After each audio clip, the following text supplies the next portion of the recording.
For safe, accessible, and well-draining walkways and ramps, use the walkway ramp slope thumb rule to balance gradient, cross slope, and drainage.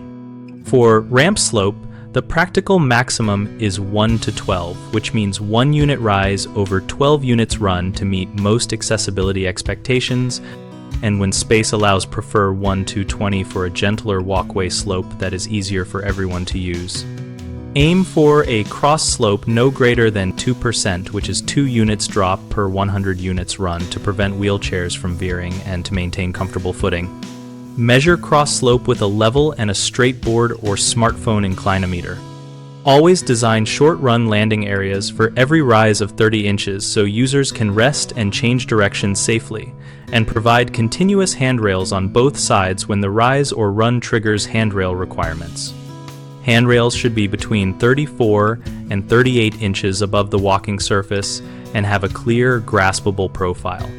Plan drainage by sloping walkways slightly away from the building at a minimum of 1% to 2%, so water does not pond against foundations while keeping the primary walking slope compliant with accessibility targets. Use consistent surface textures and non-slip finishes and avoid abrupt level changes greater than 1/4 inch without a beveled edge to reduce trip hazards.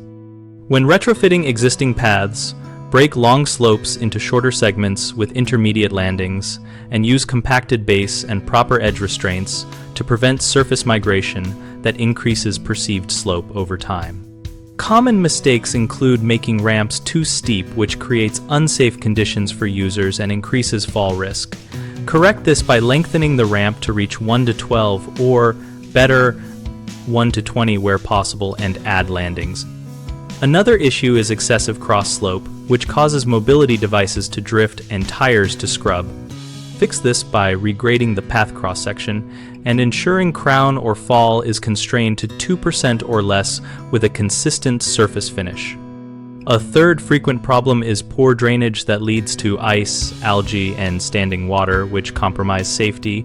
Resolve that by establishing a minimum 1% drainage fall away from structures, installing discrete channel drains or graded drains at low points, and maintaining clear joints and edges so water flows off predictably.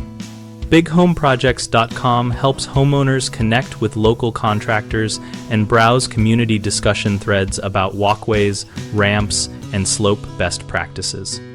We help contractors find work and join our discussion community so everyone can share tips, ask questions, and learn from real projects.